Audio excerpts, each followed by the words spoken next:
Vakomana vana Ostalo Siziva, nana Jameson Timba, aiwa nana Honorable Chibaya navo vakunyatsokuwedzera aiwa mazimbe pamoto wanga wagara uchipfuta zvavo. Saka mashoko ationa kuti aiwa vatatu ava kuonekwa kwavanoitiwa vachienda kuriremand prison aiwa kune mukomana Blessed Muhlanga, vachiuya vachimira in solidarity naye vachiti aiwa we want his unconditional release. Panguva ino yanozivikanwa kuti aiwa mukomana is just incarcerated ari behind the bars, kunyange zvakare innocent.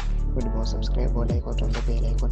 Panguva ino tikuona kuti the opposition vakomana vari under the leadership ya Revolution Chamisa yavari kuuya panapa vachigaina momentum, vachigaina support, vatikuona kuti the ruling party iri kuluza aiwa support. Vakomana vanoposta mapictures avo tikuona avo aiwa variko aiwa kuprison vobuda nyara vachiti with Honorable Chibaya and Honorable Timba at Harare Remand Prison, visiting incarcerated HSTV journalist Blessed Muhlanga. The spirit remains strong despite these challenges he faces.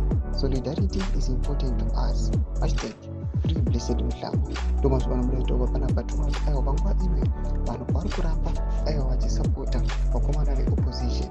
Mtukumtu na Revolution Chamisa.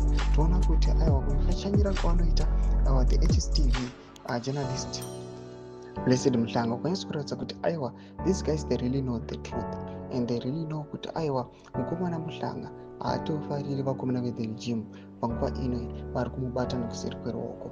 Imbotudze mafungiro enyu tudii pamusoro pechitiko ichi, chitiko chatikuona aiwa chiri kunyatso kubata nyika yose yava kukama up the truth kuti zvechokwadi kuti vazive kuti aiwa vakomana ve the regime now have to go. Enda comment section mudze mafungiro enyu, musaona subscribe or like, on the bell icon.